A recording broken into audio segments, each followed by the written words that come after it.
Good day everyone. So we're going to discuss about criticism of the demographic transition theory.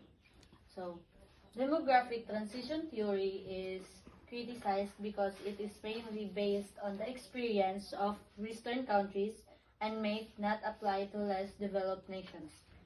A decline in fertility rates is not guaranteed in these countries. So the pace of transition is unpredictable, and present conditions differ from those faced by developed countries in the past. So the demographic transition theory explains how countries move from high birth and death rates to low birth and death rates as they develop. So, however, it is criticized because it is based mainly on Western country. Less developed countries may not follow the same pattern, and the speed of change differs from one country to another. Social, economic, and political conditions today are also different from those in the past.